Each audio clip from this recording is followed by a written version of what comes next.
আদায় করার জন্য তৌফিক দিয়েছেন। আমরা সেই আল্লাহ তাআলার দরবারে শুকরিয়া আদায় করি, দিল থেকে বলি আলহামদুলিল্লাহ। আজকে মুহররমের 10 তারিখ। আজকে মুহররমের কয় তারিখ? 10 তারিখ। এই 10 তারিখে আল্লাহ তাআলা পৃথিবী সৃষ্টি করেছেন। কি সৃষ্টি করেছেন? পৃথিবী। আমরা এই সম্পর্কে আলোচনা করেছি বিগত বছরে। আমরা আজকে আলোচনা করব আশুরা, অর্থাৎ 10ম দিন। আশুরা কেন এত গুরুত্বপূর্ণ হইল? আশুরার নাম কেন আশুরা হইল?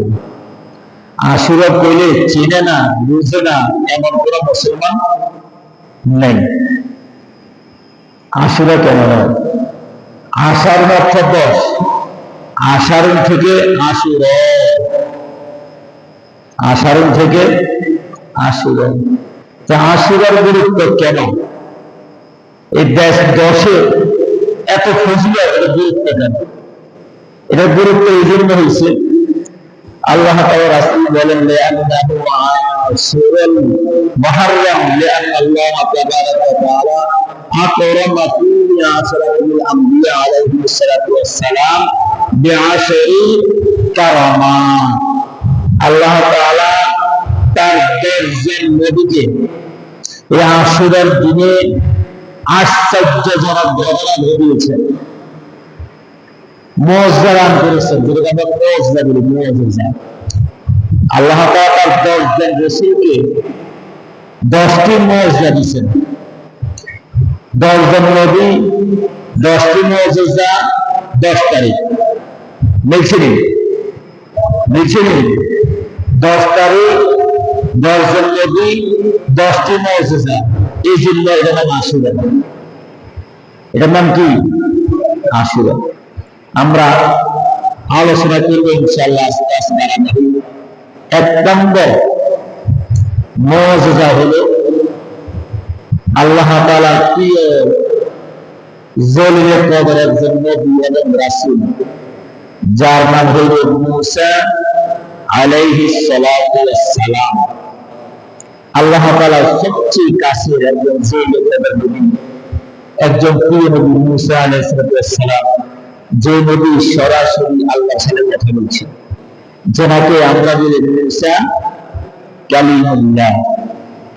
প্রথম আল্লাহ তাআলা রাসূল সাল্লাল্লাহু আলাইহি ওয়াসাল্লাম বলেছেন, মূসা আলাইহিস সালাতু ওয়াস সালাম যে দেশে জন্মগ্রহণ করেছেন, ফেরাউনের দেশ, তখনকার জামানায় জাদু বিদ্যা বেশি ছিল। কি বিদ্যা? কি বিদ্যা? আমরা জাদু শুনি কোন সময় আমরা দেখছি বিদ্যা আছে। কি আছে? বিদ্যা আছে কি হাতের একবার আঁকি একটা হাতের ভিতরে ধরি এলো, কি পাখি বানালাম, কি মরগসা বানালাম, আমরা দেখছেন। দেন না জাদু, দেন না কোন সময় জাদু। তখনকার আমলে জাদু ক্রিয়া বেশি ছিল মূসা আলাইহিস জামানা। আসলে তো যে জাদু আমাদের দেখায়, আমাদের নজর কেড়ে যায়। আসলে যে কাছে উঠে, কিন্তু আমরা দেখি আরেকটা। আমরা দেখি কি? আরেকটা। মূসা আলাইহিস সালাতু ওয়াস সালাম ফেরাউনের সাথে জন্মের আগ থেকেই শুরু বেজাল। কিসের আগ থেকে? জন্মের। জ্যোতিষীরা এই যে পেলাম জাদু, গণনা, এইসবের প্রভাব বেশি ছিল। তো মূসা আলাইহিস সালাতু ওয়াস সালাম পৃথিবীতে আসবেন, ওনার বাবা ছিলেন ফেরাউনের খুব কাছের মানুষ, দেহরক্ষী। মা ছিলেন বাড়িতে কাজ করতেন। শুনছেন এমন একটা সন্তান আপনার দেশে আগমন করতেছে, আসবে, যে আপনার রাজমহল, আপনার বাদশাহী, আপনার ক্ষমতা সব শেষ করে দিবে। ফেরাউন খাইছে। এখন ফেরাউন ঘোষণা করে দিলেন, যত ছেলে সন্তান প্রথম ঘোষণা করেছে স্বামী স্ত্রীর মিলন বন্ধন, স্বামী স্ত্রী মিলন কি বন্ধ। এরপরে বসে যেগুলো হয়ে যায়, ছেলে হলে মেরে ফেলবে, মেয়ে হলে থাকবে, চলছে। এর ফাঁকে মুসা আলাইহিস সালামের জন্ম হয়ে গেছে। কি হয়ে গেছে? জন্ম। এখন কি করব? বাঁচানোর মালিককে আমরা অসুখ রইলে আমরা মরে যাই, বিপক্ষ রইলে আমরা মরে যাই, কিন্তু বাঁচানোর মালিককে এখান থেকে আমাদেরকে শিক্ষা নিতে হবে।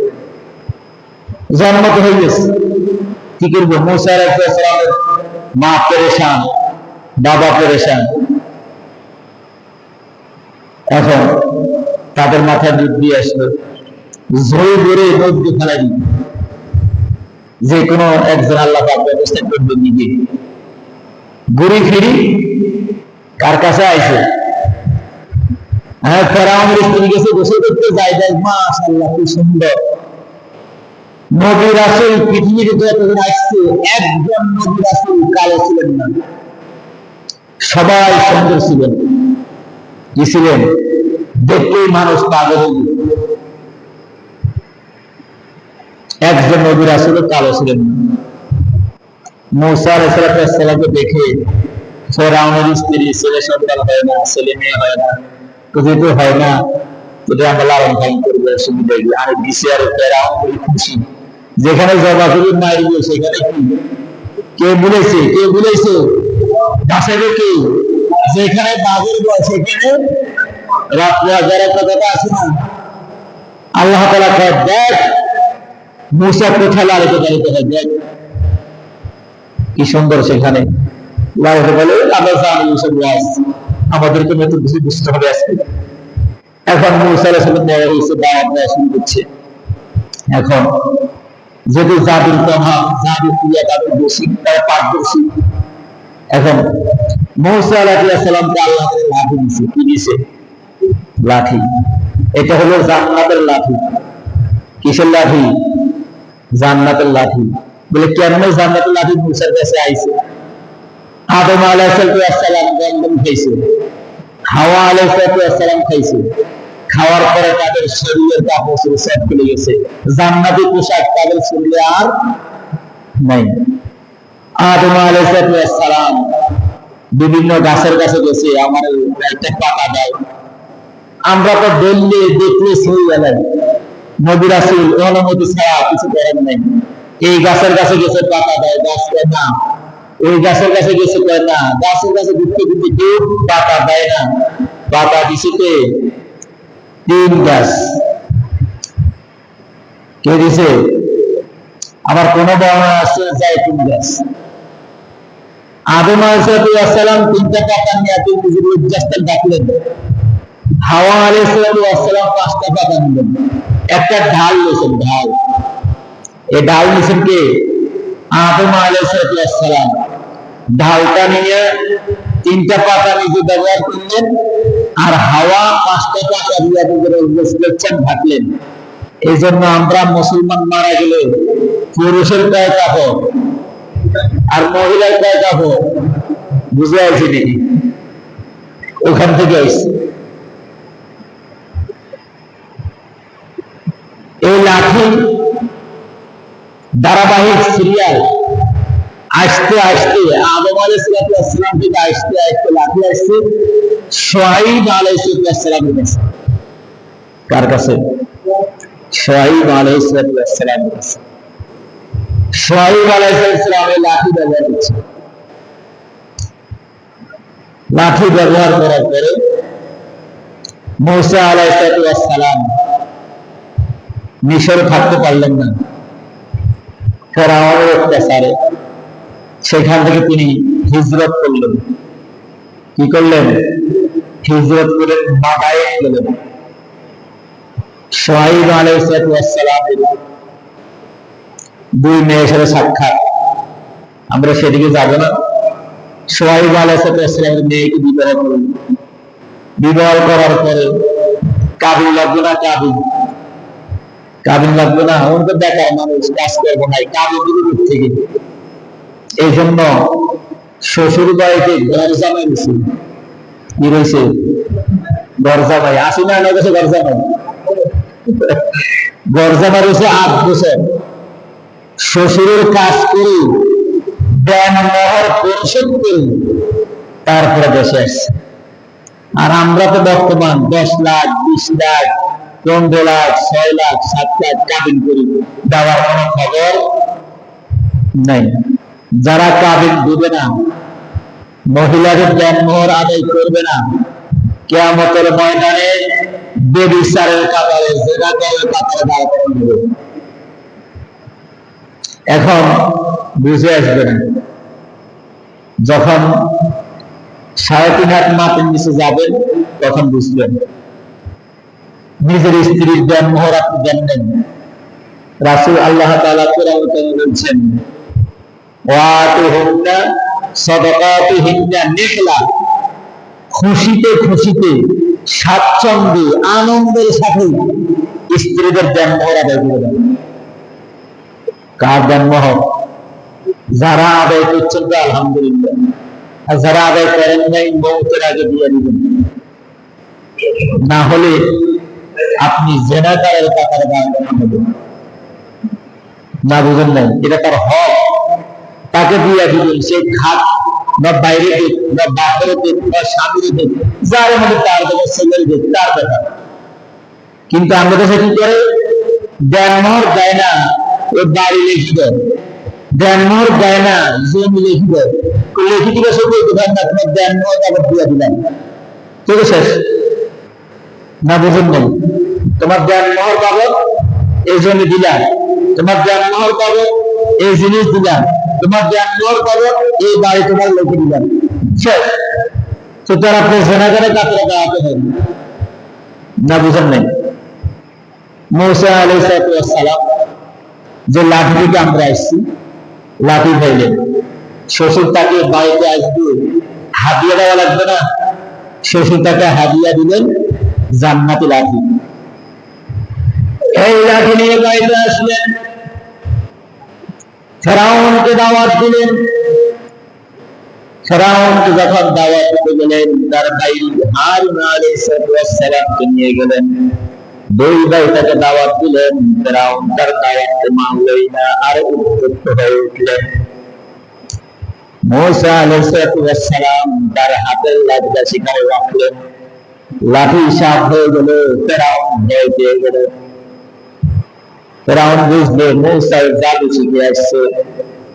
ফেরাউন বললে, একদিন জাদুর অনুষ্ঠান করা হবে, দেখি মূসা পারে কিনা। 1000 নয়, 2000 নয়, 70,000 জাদুঘর ফেরাউন একসাথে এক মাঠের মধ্যে অ্যাকশন করলেন। জাদুঘররা কেউ বসে নিয়ে আসছে, কেউ লাঠি নিয়ে আসছে, 70,000 জাদুঘর একটা মাঠের মধ্যে একসাথ হয়ে গেছে। তারা জাদু দেখাবে, মূসার জাদু হিসেবে তারা জাদু দেখাবে। 70,000 জাদুঘর একসাথ হয়ে আছে, মূসার কোনো খবর নাই। কিছুক্ষণ পরে মূসা আসলেন, আসার পরে বললেন, মূসার সাথে কেউ নাই। একজন লোক মূসার সাথে আসে নাই, বলেন তো মূসার সাথে কে আছে? যার সাথে আল্লাহ আছে তার কেউ লাগবে না, তার বাপও লাগবে না, মাও লাগবে না, ভাইও লাগবে না, বন্ধুও লাগবে না, আত্মীয় স্বজন কেউ লাগবে না। যার সাথে কে আছে? মূসার সাথে মূসার ভাই নাই, বাপ নাই, মা নাই, বোন নাই, আত্মীয় স্বজন কেউ নাই, একলা আসছেন। এখান থেকে আমাদেরকে শিক্ষা নিতে হবে, যার সাথে আল্লাহ আছে তার আর পৃথিবীর কেউ লাগবে, তার কেউ লাগবে না। যার সাথে কে আছে? আল্লাহ আছে। মূসা আলাইহিস সালাম মাঠের মধ্যে আসলেন, বললেন, তোমরা তোমাদের যাও দেখাও। ওনারা বললেন, না আপনি আগে দেখান। মূসা বললেন, না আমি অনুমতি দিলাম, তোমরা জাদু আগে দেখাও। 70,000 জাদুঘর তাদের জাদুর সাপ বানায়া মাঠের মধ্যে ছেড়ে দিয়েছে। বলেন তো 70,000 জাদুঘরের সাপ এমন এমন করতেছে, এমন খেলা উঠছে, আপনার কেমন লাগবে? মূসা আলাইহিস সালাম তাকিয়ে আছেন আল্লাহর দিকে। আল্লাহ পাক মূসা আলাইহিস সালামকে অনুমতি দিলেন, হে মূসা, তোমার হাতে যে লাঠি আছে লাঠি ছেড়ে দাও। যখন মূসা লাঠি ছেড়ে দিলেন, মূসার লাঠি ছাড়ার সাথে সাথে সাপ হয়ে গেছে। কি হয়ে গেছে? সাপ। এবার 70,000 জাদুঘর সব সাপ এই মূসার লাঠি খেয়ে গেছে। খাওয়ার পরে আরো হা করে যাচ্ছে, আরো খাদ্য দাও। বলেন তো এটা হলো অরিজিনাল, ডুবলি নকল, কাঠটা আসল। আর মানুষেরটা কি নকল? এই জন্য বেশি জাদু দেখছেনি কোনো সময়, ওটা নকল, নজরবন্দি। এখন মূসার লাঠি সাপ হয়ে আ করেছে, আরো দাও। এখন সবাই 70,000 জাদুঘর আশ্চর্য হয়ে গেছে, আমাদের এত জাদুর সাপ আর মূসার মাত্র একটা সাপ, তাহলে মূসা তো মূসা নয়, এর ভিতরে কিছু আছে। তখন সবাই জিজ্ঞেস করলো, আপনি কে? বললো, আমি নবী, আল্লাহর পক্ষ থেকে প্রেরিত নবী। 70,000 জাদুঘর একসাথে কালেমা পড়ে মুসলমান হয়ে গেছে। কি হয়ে গেছে? মুসলমান হয়ে গেছে। এটাই মুজিজা, এটাই কি মুজিজা। এখন মূসা আলাইহিস সালাম আর থাকতে পারতেছে না ফেরাউনের জুলুম অত্যাচারে। এই 70,000 জাদুঘর বললে আমরা তো আগেই ভালো ছিলাম, এখন তো মুসলমান হইয়া, মুমিন হইয়া, ঈমানদার হইয়া এখন আমাদের উপরে নির্যাতন অত্যাচার জুলুম করতেছে ফেরাউন। কে করতেছে? ফেরাউন। আল্লাহ তাআলার পক্ষ থেকে হুকুম আসছে, হিজরত করেন, দেশ ছাড়েন। কি ছাড়েন? দেশ ছাড়েন, হিজরত করেন। এখন মূসা আলাইহিস সালাম 70,000 উম্মত নিয়ে চলছে। কত হাজার উম্মত? 70,000 উম্মত নিয়ে চলছে। লোহিত সাগরের কাছে গেছে। এখানে যাওয়ার পরে দেখলো যে মাদের যে বড় সাগর, সাগরের প্রশস্ত 10,000 নাই, আবার কেউ কেউ কম বেশি বলছে 10,000 মাইল একটা সাগর, কত বড় সাগর। এখন উম্মতরা বলতেছে, নবী আগেও তো ভালো ছিলেন, এদিকে আসতেছে ফেরাউনের সৈন্য দল, 1,000 সৈন্য দল, অস্ত্র শস্ত্র সজ্জিত। কেউ কেউ বলছে 60 লাখ, কেউ কেউ বলছে 16 লাখ ফেরাউনের সৈন্য আসতেছে। এখন উম্মতরা বলতেছে, আগেই তো ভালো ছিলাম, সামনে নদী পিছনে তলোয়ার, সামনে নদী পিছনে কি তলোয়ার। মূসা আলাইহিস সালাম আল্লাহর পক্ষ থেকে কি হুকুম আসে এটার প্রতীক্ষায় তিনি সময় গুনতেছেন। আল্লাহ বলছেন, হে মূসা, তোমার হাতে কি? আমার হাতে লাঠি, লাঠি ছেড়ে দাও। যখন নতুন লাঠি ফেলাইছে, 12টা রাস্তা হয়েছে। কয়টা রাস্তা? কয়টা রাস্তা হয়েছে? 12টা রাস্তা। বনী ইসরাইলের লোকেরা 12 গোত্র ছিলেন। কত গোত্রে? 12টা দলে বিভক্ত ছিলেন। এই জন্য আল্লাহ তাআলা 12টা রাস্তা করে দিয়েছেন। এই 12 দল থেকে আবার 6টা দলে বিভক্ত হয়েছে। এক একটা দল আবার কয়টা হয়েছে? 6টা দল। নতুন কথা, আসলে কয় দল? 12 দল। আবার প্রত্যেকটা দল 6 দলে বিভক্ত হয়েছে। এবার 6-12 কত হয়েছে? 6-12 কত হয়েছে? 72। রাসূল বললেন, আমার উম্মত হবে 73 দলে বিভক্ত। বনী ইসরাইল কয় দলে বিভক্ত হয়েছে? 72 দল। আর আমরা আছি কয় দলে বিভক্ত হব? 73 দল। এক দল যাবে জান্নাতে আর 72 দল যাবে জাহান্নামে। মূসা আলাইহিস সালাম যখন রাস্তা দেখলেন, বিশাল রাস্তা হয়ে গেছে, এক দল আরেক দলকে দেখে না, নদীর পাশ দিয়া সাগরের মধ্যে দিয়া পাড়ি দিতে লাগলেন। আল্লাহ তাআলা মূসাকে বললেন, ও মূসা, রাস্তা বন্ধ করার দরকার নাই, আপনি পার হয়ে যান। যা করার ব্যবস্থা আমি করব।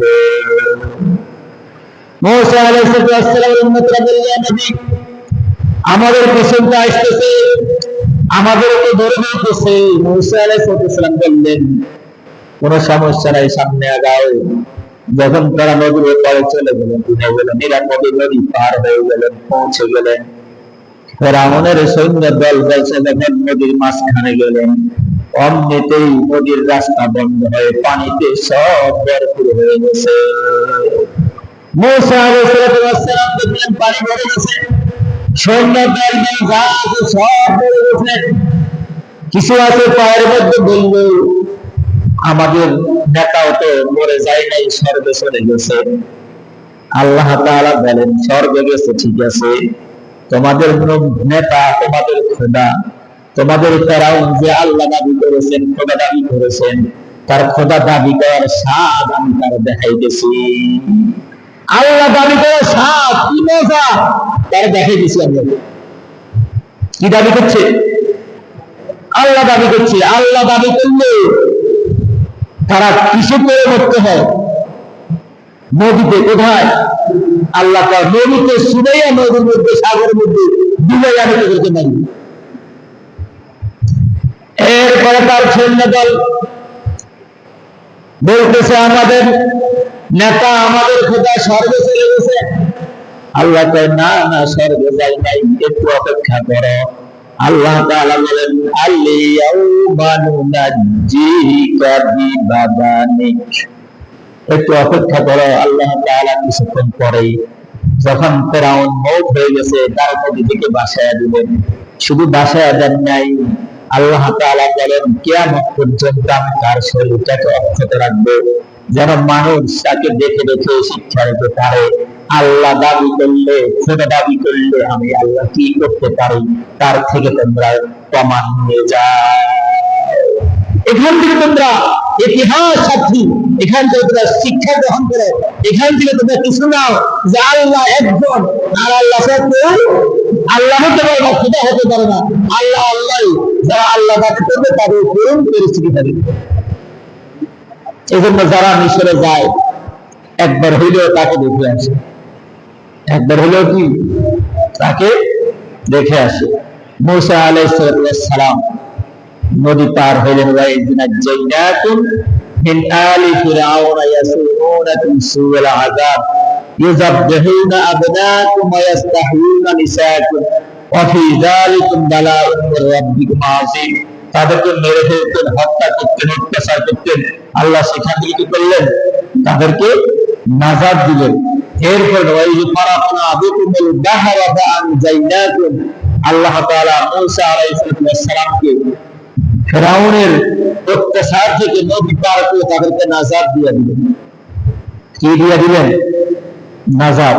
এখান থেকে আমাদের শিক্ষা নিতে হবে, আল্লাহ তাআলা মুসা আলাইহিস সালাম যে লাঠি তাকে দিয়েছেন, এই লাঠির এক নম্বর কাজ হলো এটা ফালাইলে কি হয়ে যায়? সাফ হয়ে যায়। আরেকটা মুজিজা হিসেবে মুসারে মুজিজা অলৌকিক, সেটা হলো বোতম খুলে বগলের তলে হাত রাখলে পুরা পৃথিবী আলোকিত হয়ে যেত। কোথায় হাত রাখলে? বগলের নিচে হাত রাখলে বাহির করার পরে পুরা পৃথিবী আলোকিত হয়ে যেত। এই দুইটা মুজিজা রাসূল মুসা আলাইহিস সালামকে আল্লাহ তাআলা দিয়েছেন। কয়টা মুজিজা? দুইটা মুজিজা দিয়েছেন। এজন্য মুসা আলাইহিস সালাম তার সৈন্য দল সহ নদী পার হয়ে গেছেন। মুসা আলাইহিস সালামের অত্যাচার, জুলুম, নির্যাতন শুধু মুসলমান নয়, যুগে যুগে নবীরা এই জুলুমের শিকার হয়েছে। কিসের শিকার হয়েছে? অত্যাচারের শিকার। তাদেরকে মারত, হত্যা করতে, জবাই করে দিত, তাদের সন্তানদেরকে দুনিয়া বিদায় করে দিত। একমাত্র কিসের কারণে? ঈমানের কারণে, আর আল্লাহ তাআলার দ্বীনের দাওয়াত দেওয়ার কারণে। কিসের কারণে? দ্বীনের দাওয়াত। এজন্য ভাই, আমরা আশুরা আসলে আমরা কারবালার কথা মনে পড়ে, কারবালার কথা আমাদের স্মরণ হয়। আসলে রাসূল সাল্লাল্লাহু আলাইহি ওয়াসাল্লাম ওফাত হওয়া 52 বছর পরে এই কারবালার ঘটনা ঘটেছে। এর আগে এগুলা ঘটেছে। তাহলে আমরা আজকে 10 জন নবীকে 10টি মুজিজা দিয়েছেন। আজকে আমরা মুসা আলাইহিস সালামের মুজিজা শুনলাম। তার মুজিজা, মুসা আলাইহিস সালামের মুজিজা। এখান থেকে আমাদের শিক্ষা নিয়ে বাইরে যেতে হবে। 1 নম্বর শিক্ষা হইলে আমরা আমাদের ইসলামের ধর্ম আদায় করে দিব। কি আদায় করে দিব? মুসা আলাইহিস সালাম বিয়ে করছেন, বিয়ে করার পরে শ্বশুর বাড়ি থাকি, ধর্ম আদায় করি, তারপরে সেখান থেকে আসছে। আর আমরা বিয়ে করি 10 লাখ 15 লাখ 20 লাখ তাবিন করি, 1 টাকাও দেই না। আমরা মাফ চাই, যাইতে কি চাই? মাফ চাই। এই মাফ চাওয়ার কোনো অর্থ হয় না। 2 নম্বর, আমাদেরকে এখান থেকে শিক্ষা নিতে হবে, জালেমের বিরুদ্ধে আমাদেরকে লড়তে হবে। কিসের বিরুদ্ধে? জালেমের বিরুদ্ধে।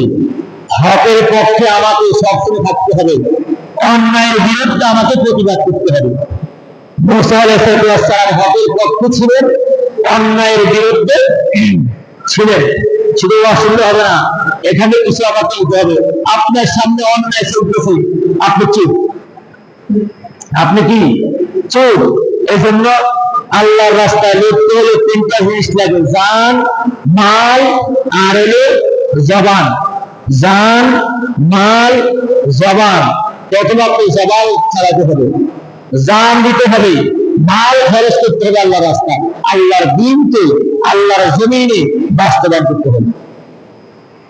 কয়টা জিনিস লাগবে? 3টা। বলেন তো 3টা কার? কে দিছে? জান কার? মাল কার? আমার জবান কার? খরচ করেন কোন রাস্তায়? কোন রাস্তায় খরচ করেন? হ্যাঁ, যদি বলি 10 জন নবীর নাম বলেন, পারবো না। কিন্তু একজন খেলোয়াড়ের নাম বলতে পারবো। 10 জন কিসের নাম? খেলোয়াড়ের নাম। আহা, যদি একটু জ্বর হয়, আল্লাহ আল্লাহ আল্লাহ আল্লাহ আল্লাহ আল্লাহ। যদি একটু অসুস্থ হয়, আল্লাহর নাম আল্লাহ। যদি ক্যান্সার হয়, তাহলে মসজিদে ছাড়ে না। যদি কিডনি ড্যামেজ হয়েছে, মসজিদে এগুলো দিছে কে? এখন তো শক্তিশালী আছে, এখন ঠিক আছে, এখন মালুম হয় না। যখন দুর্বল হবে, শক্তি কমবে, তোমার এই চিল্লা চিল্লি সব রেকর্ড হচ্ছে। আগে কার হুকুম মানতে হবে? কার হুকুম? পরে। এখন আমরা কার হুকুম মানি? আগে যাদের পিছিয়ে আমরা দৌড়াই। আহা, এই কমন চেঞ্জ আমাদের নাই। এরা ইহুদি খ্রিস্টান। 1 সপ্তাহ আলোচনা করছি না, এরা আমাদের দুশ্মন। এরা আমাদের কি? দুশ্মন। এরা আমাদের শত্রু। তারপরে আমরা ওদের জন্য পাগল। কি দিয়ে বুঝাইলে, কোন ভাষায় বললে আপনার বুঝে আসবে? আমরা কার পিছনে সমানাস্ত করতেছি? কার পিছনে সমাদায় করতেছি? কার পিছনে আমরা যাইতেছি? কার জন্য আমার ভালোবাসা মহব্বত? কার জন্য আমি আমার গুণ নষ্ট করতেছি? কার জন্য আমার আরাম আয়েশ নষ্ট করতেছি? কার জন্য বলেন? অথচ আল্লাহ তাআলা আপনাকে চোখ দিলেন, আল্লাহ তাআলা আপনাকে জবান দিলেন, আল্লাহ তাআলা আপনাকে হাত দিলেন, আল্লাহ তাআলা আপনাকে হাত দিলেন, পা দিলেন, সব দিলেন। কিন্তু এই আল্লাহর জন্য আপনার মাথা নামে না। এই আল্লাহর জন্য আপনি চিৎকার করেন না। এই আল্লাহর জন্য আপনার সিজদা আসে না। এই আল্লাহর জন্য আপনার সহ্য করে আসে না। এই আল্লাহকে আপনি ভয় করেন না। মরণ তো মরলে আপনি যাবেন কার কাছে? কার কাছে যাবেন? এখান থেকে শিক্ষা নিতে হবে। মুসা আলাইহিস সালাম জীবনের শুরু থেকে শেষ পর্যন্ত অন্যায়ের বিরুদ্ধে তিনি প্রতিবাদ করেছেন, জুলুমের বিরুদ্ধে তিনি প্রতিবাদ করেছেন, হকের পক্ষে তিনি সারা জীবন রয়েছেন। আমরা মুসলমান, আমরা আজকে ইহুদি খ্রিস্টানদের পক্ষে। ইহুদি খ্রিস্টানরা আমার পাগল, ইহুদি খ্রিস্টানরা আমাদের ভালোবাসা, ইহুদি খ্রিস্টান আমাদের মহব্বত। এবার বলেন তো আপনি যাবেন কার সাথে? এই ভালোবাসা হওয়ার কথা ছিল রাসূলের জন্য, এই ভালোবাসা মহব্বত হওয়ার কথা ছিল আল্লাহর জন্য। আমি খরচ করতেছি কোন জায়গায়? আল্লাহ তাআলা আমাদের সবাইকে সহি সমঝ দান করে। আমিন।